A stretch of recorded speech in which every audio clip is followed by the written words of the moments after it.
We give him praise. We give him glory. We are chosen to actually bring honor to his name. That's why, that's one of the reasons why we're saved. To honor him. And the way we honor him is through our own free will. God never takes us by the arm and twists it to make us worship him. Everything he did for us, for you, on the cross, he did it because he loved us. For God so loved the world that he gave his only begotten Son, that whosoever believe in him shall not perish, but shall have everlasting life. Listen to that. They shall have everlasting life. My question is, why are so many rejecting the gift of life that Jesus was willing to give his life for? He gave his life that you and I may live. Glory to his name.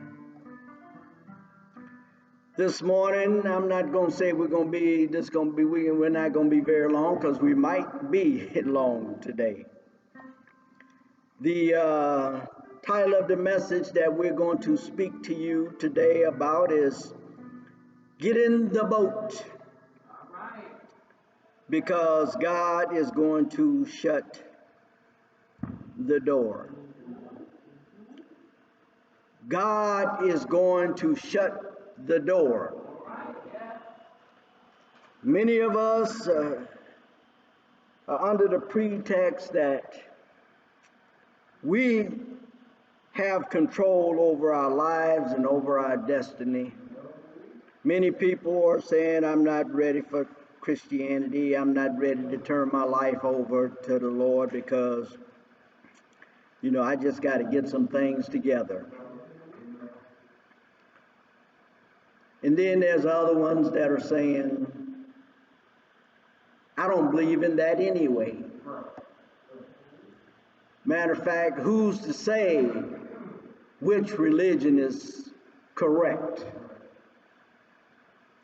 You can believe what you want and you can do what you want. But one day the door is going to be shut. And when God shut the door, the Bible says no one can open. Praise God. Pray with me, will you? Father God, we just thank you, dear Lord, for another opportunity to glorify your name, glorify your word, lift up our Lord and Savior Jesus Christ. We ask, Father, that you would just touch our heart, that you would anoint us, that you will equip us, dear Lord, to be used by you as a vessel, oh God, to bring glory and honor to you, and also, God, to be able to reach those who has a heart that is willing to receive, Father, in Jesus' name. Amen. Turn your Bibles back to the book of Genesis. And we will just read those scriptures once again to begin with. And the scripture says, Then the Lord saw that in Genesis 6 chapter, beginning at verse 5. Then the Lord saw that the wickedness of man was great in the earth, and that every intent of the thoughts of his heart were only evil continually. And the Lord was sorry that he had made man on the earth, and he was grieved in his heart. So the Lord said, I will destroy man, whom I have created from the face of the earth, both man and beast, creeping things and birds of the air, for I am sorry that I have made them. But Noah found grace in the eyes of the Lord. For those of you who may not be familiar with the scriptures, the Bible lets us know that there was a world before our present world. The previous world was known as the old world. And when we speak of the world, the old world, we're not speaking of a planet, but we're speaking of the previous inhabitants of the earth prior to their destruction. All that is known to us today is recorded in the book of Genesis, in the 6th chapter, 7th chapter, and so on. There are other places that are mentioned in some of the events which took place in the old world prior to its destruction. In the old world, the inhabitants, they were doing their thing. God said that he was going to destroy, in other words, bring judgment upon that world. And I want you to understand, when God says that he's going to bring judgment, there's three things that you and I need to remember. That when it comes, it's going to be sudden. It's going to be swift. It is absolute, meaning expressing finality with no implications of possible change. When God speaks, whatever he says is going to happen. And there is literally nothing that you and I can do to prevent it, to stop it. But you know, God usually gives us a warning. Before he brings judgment, he usually gives us a warning. Yes, you get a chance to repent. In Isaiah 55:10 says, for as the rain come down and the snow from heaven, and do not return there, but waters the earth, and make it bring forth buds, that it may give seed to the sower and bread to the eater, so shall my word be that goes forth from my mouth. It shall not return to me void, but it shall accomplish that what I please, and it shall prosper in the things which I sent it. And I want you to understand something. When God says something, whether it's a blessing or whether it is judgment, it's going to happen. You can rest assured that it's going to happen. And listen, if there's anything that separates the God of the Bible from those of our imagination, is that when God says something, he's going to keep his word. It's truth. It's going to happen. It's going to take place. But people live as though it's not true. Some people believe that the Bible is a fairy tale. That's the way they refer to the scripture. It's make-believe. Right here, I just want to ask you a question. Is the pandemic that we're seeing today on our earth, is it make believe? Is it a figment of our imagination? I would say no. When I was looking at the news this morning, they have called for refrigerated trucks again. I think it's down in Georgia. Because once again, because people want to do what they want to do and don't believe the truth, people are dying. Once again, there's an overflow of bodies, and they don't have any place to put them. Now, I want to ask you a question right here. How was God going to destroy the wicked? In that 17th verse, it says, God says, I myself am bringing floodwaters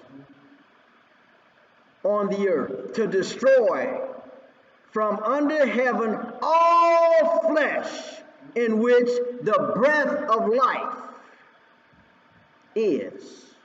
Everything that is on the earth shall die. God has spoken. You can believe it or not believe it. Nor receive the warning from God, from God's intentions. Why? Because the Bible says in Genesis 6:9b, it says, Noah was a just man, perfect in his generation. The Bible says that Noah had a relationship with God that was so close, the Bible says that he walked with God. Spiritually, he walked with God. There was another man called Enoch. He walked with God, and he was so close to God that God just took him right on up to heaven. God said that he's going to destroy with floodwaters. In other words, there was going to be a deluge. A deluge is the overwhelming amount of water that would destroy every living creature with the breath of life. God told Noah, because I'm going to do this, I want you to build an ark. I want you to build an ark.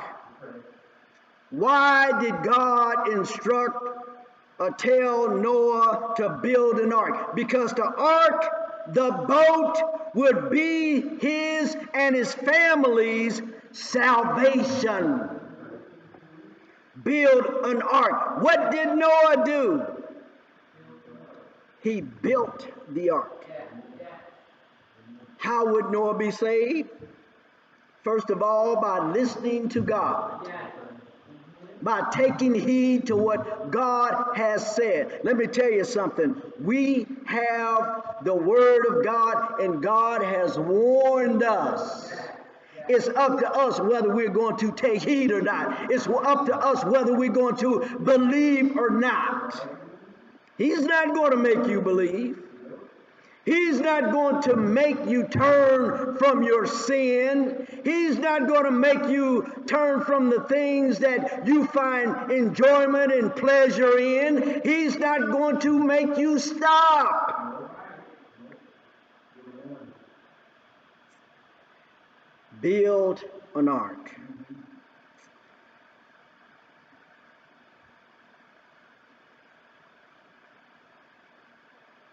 And the next thing, he built the ark. And Noah was going to be saved by entering the ark when he was instructed by God. Enter. Now, listen, the ark is not going to benefit him and his family if he don't get in. That's very important.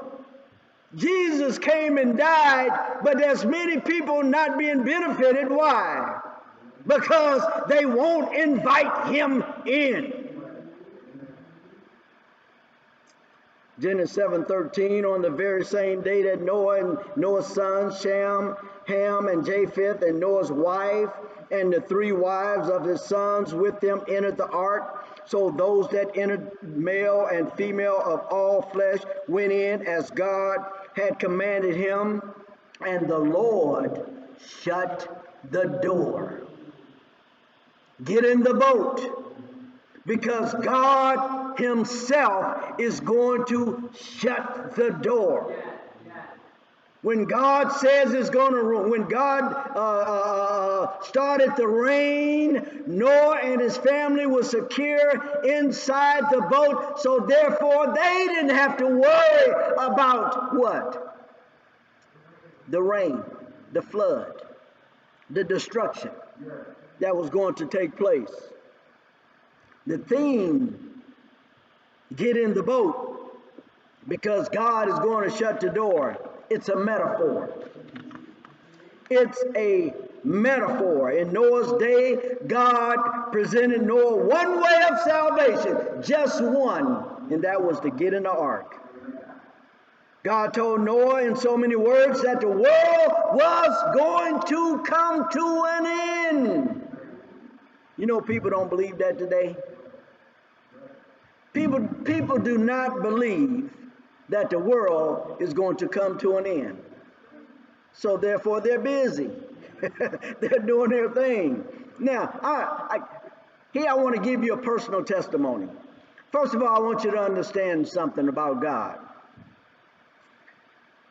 When God is going to use someone, usually it's really not, he really doesn't wait until, say, they're 20 years old or 30 years old. Many times God started working with an individual when he's a child. I have a personal testimony that I like to give. God spoke to me when I was a little boy.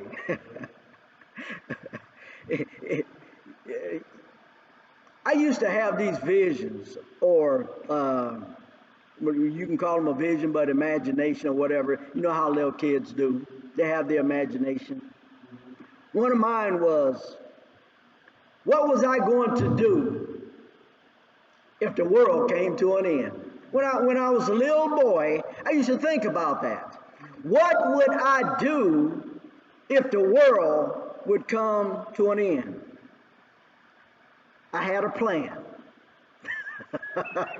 Now think about it now. I'm a little kid.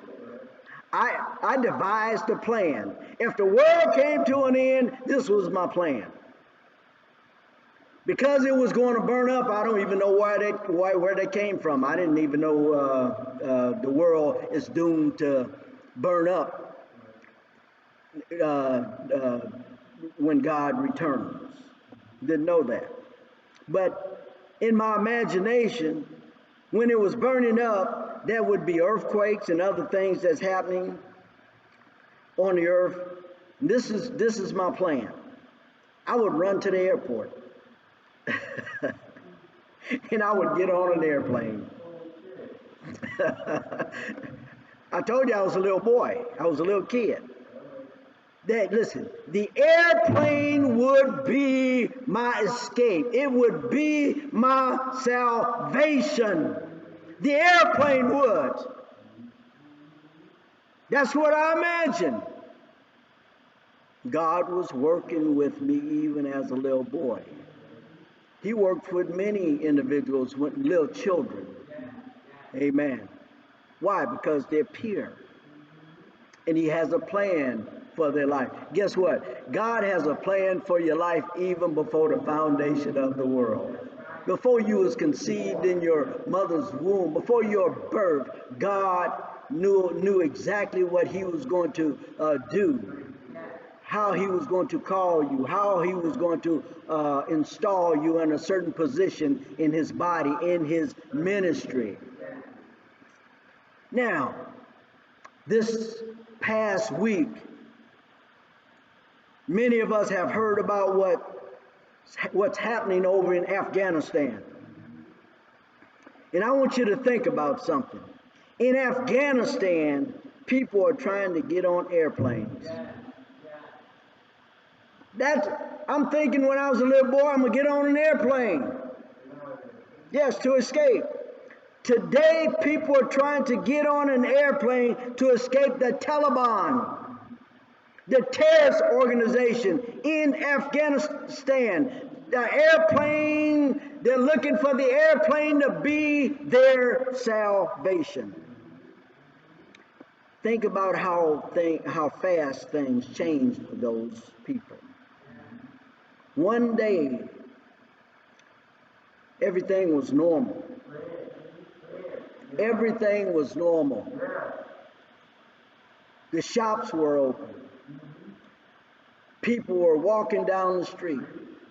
People were enjoying their lives. And then all of a sudden, the Taliban.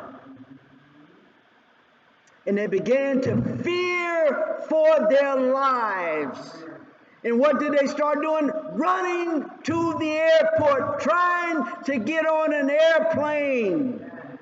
Why? Because they was fearful for their life. It happened sudden, overnight.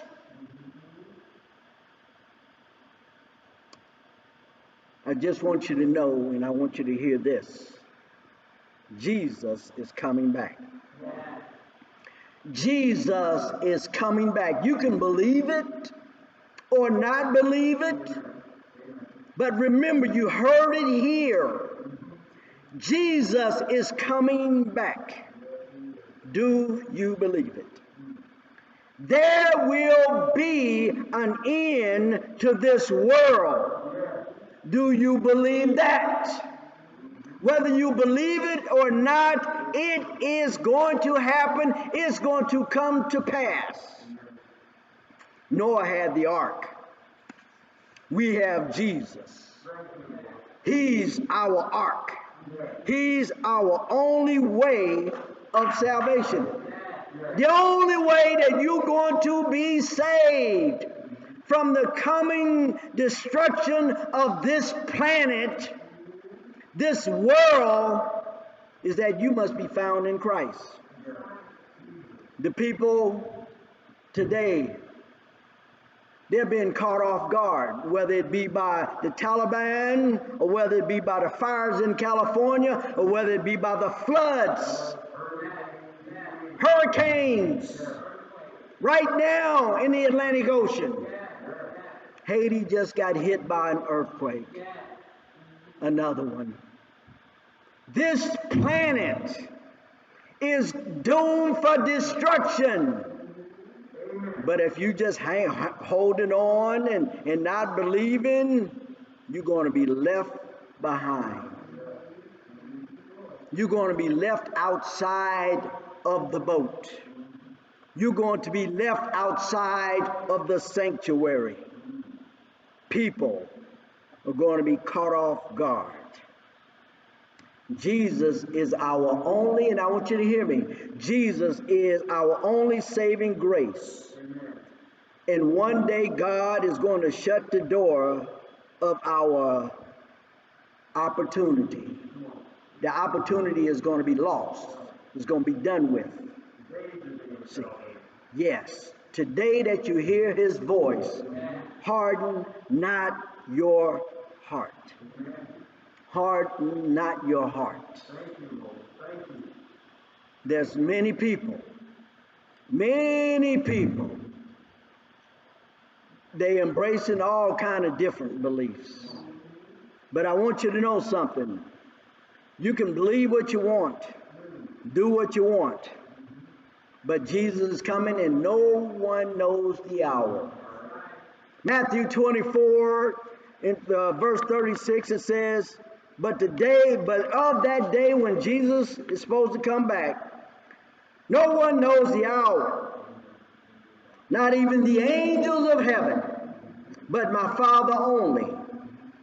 But as the days of Noah were, who's talking here? Jesus himself. But as the days of Noah were, so also will the coming of the Son of Man be. For as in the days before the flood, they were eating, they were drinking, they were marrying, they were given in marriage until the day that Noah entered the ark. They were doing what you're doing. They were going out to breakfast. They was going to the movies. They were going to the park. They were playing basketball. They're getting ready for the NFL. Getting ready for all these different things. Enjoying their lives, enjoying pleasure. Marrying their daughter, marrying their son. Probably taking their kids to college. Buying school supplies, doing everything that we are doing today.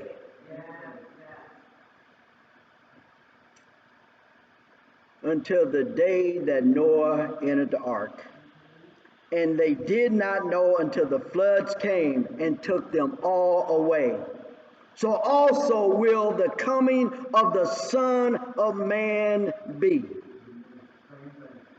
There's another event in the Bible. Luke 17:28. It says, likewise, as it was also in the days of Lot. They ate, they drank, they bought, they sold, they planted, they built. But the day that Lot went out of Sodom, it rained fire and brimstone from heaven and destroyed them all. You can believe it was a fairy tale if you want to. Even so will it be in the day when the Son of Man is revealed. What did Lot and them have to do? They had to flee. They had to run for their lives. They had to get out of Sodom. Why? Because God was going to rain down fire. It's coming. It's coming. Don't wait until it's too late. See, many people don't preach a message like this. You don't hear these individuals who got prophet written on their forehead. Jesus is coming back. Believe or not believe. You can believe or not. The deluge is coming.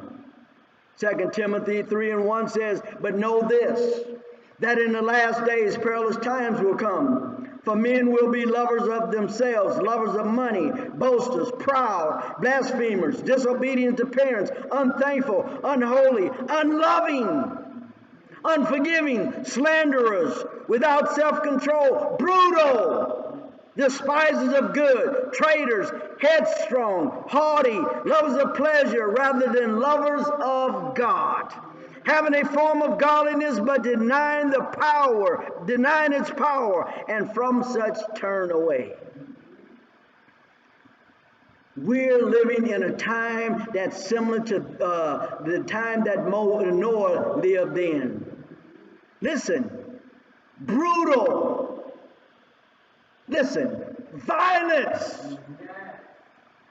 We have individuals walking up to ladies as they're driving down the street in their car and putting a gun to them and taking their automobile.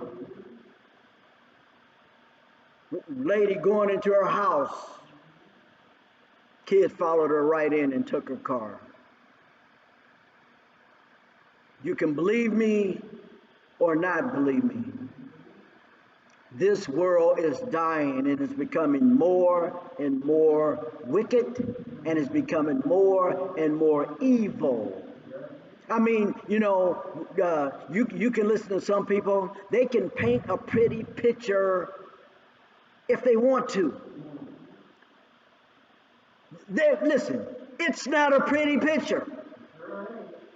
People have lost their homes once again because of forest fires, and not just in America. They had to abandon people or help people abandon their homes, leave their homes in Greece. Why? Because it was on fire. They were fleeing for their lives. Where there's not fire, there are floods. Where there's not floods, there's earthquakes, tornadoes. This world is doomed to destruction. Why would you say that, Pastor? Why would you say that this world is doomed? Because whatever God says is coming to pass. In 2 Peter, 3rd chapter, 10th verse, it says, "But the day of the Lord will come as a thief in the night, in which the heavens," listen, "in which the heavens will pass away with a great noise." I want to stop and kind of talk about this a little bit. Scientists say that there was no intelligent individual that created the heavens and the earth. They said it was caused by the Big Bang theory. Now I want you to know something. That's kind of ironic because the way that creation supposedly happened with the Big Bang is going to end. I want you to hear what I'm saying. Peter says, "In the which the heavens will pass away with a great noise, and the elements will melt with a fervent heat. Both the earth and the works that are in it will be burned up." Burn up. In other words, the end of the world is not going to be by a flood. How do I know? Because God hung the rainbow in the sky for Noah. And the rainbow that everybody's wearing and copying and making flags and all these type of things, it is a symbol that God is not going to bring about the end of the world by a flood, but it's going to be fire. We're celebrating something that represents the end of the world, not by rain, but by fire. Believe it or not. Verse 11 says, "Therefore, since all these things will be dissolved, what manner of person ought you to be in holy conduct and godliness?" This is no time to be indulging yourself in sinful behavior. Do you hear what I'm saying? This is no time to be playing around with God. Says that we're looking for and hastening to the coming of the day of God, because of which the heavens will be dissolved, being on fire, and the elements will melt with a fervent heat. Nevertheless, we, according to his promise, look for a new heaven and a new earth in which righteousness dwell. In other words, those who are in the boat,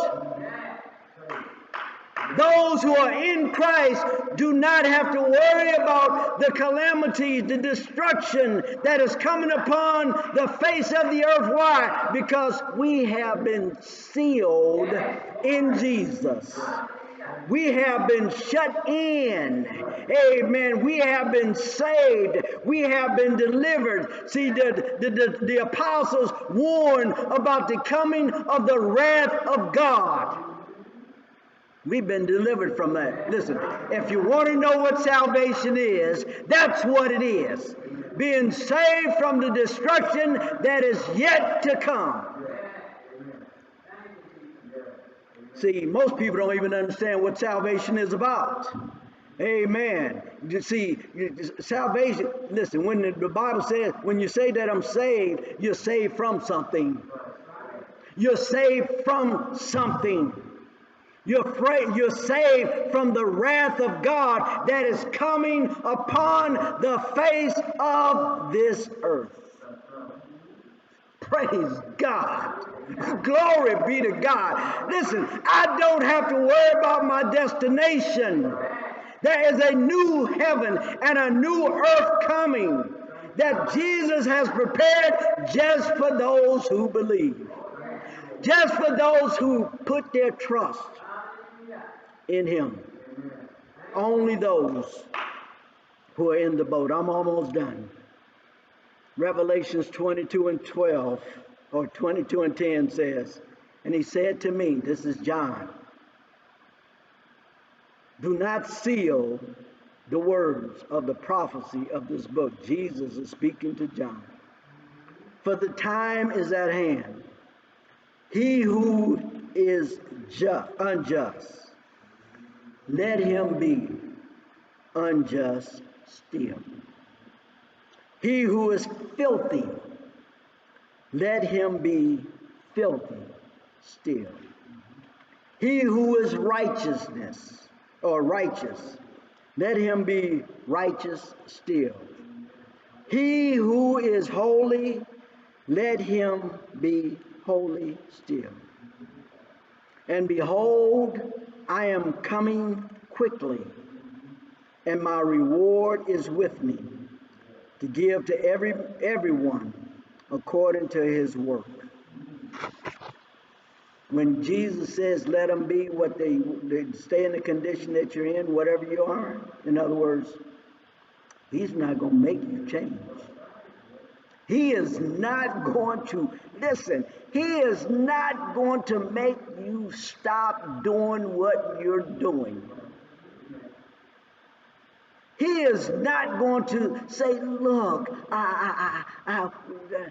why don't you receive me? I did this for you. I suffered. It's written in the book. He done already told you. It's up to you to believe it or not believe it.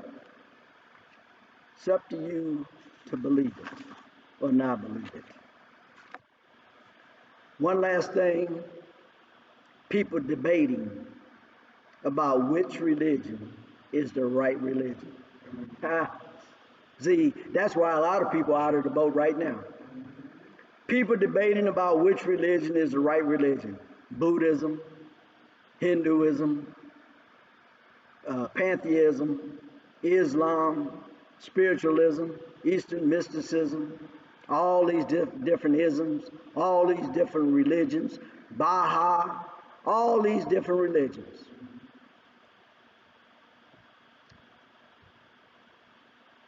The way that we know that Christianity, placing your faith in Christ, is the right way, the only way, is what's written in the book. It's going to come to pass. It's happening right now, right before our eyes. Read the 24th chapter book of Matthew. Pandemic, pestilence, wars and rumors of wars. Look at nations rise against nation. Look at what's taking place on the face of the earth. How do we know that what we read in the Bible is true? Is because what God said is coming to pass, and it's going to come to pass. Praise God. Jesus is Lord. Jesus is Lord. And all that acknowledge him as Lord, willing to turn their life over to him, shall be saved.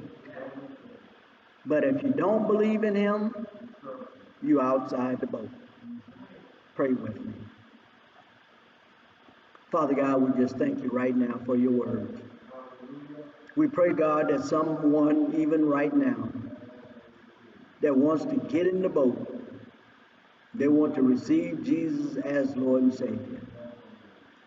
You said in your word that if they would believe in their heart and confess with their mouth that Jesus Christ is Lord, meaning that they're willing to turn their life over to Him, they shall be saved.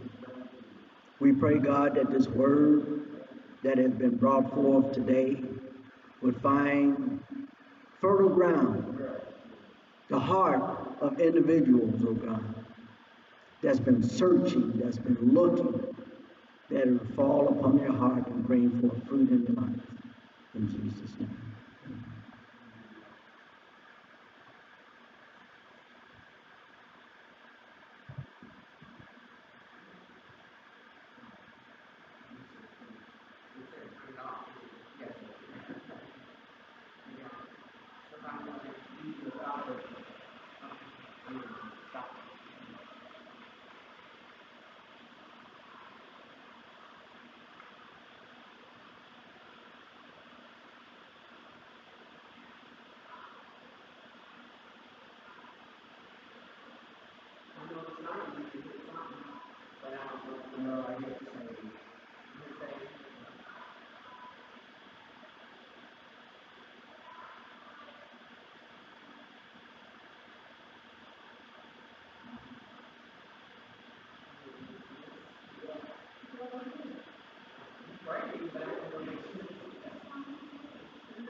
Amen. That's all. Amen. Praise God. We thank you for being in service today, and we ask and hope that something was said and done to encourage and inspire you to get in the boat. And if you're in the boat, stay in the boat. Amen. Jesus is on his way back. Amen. God bless you.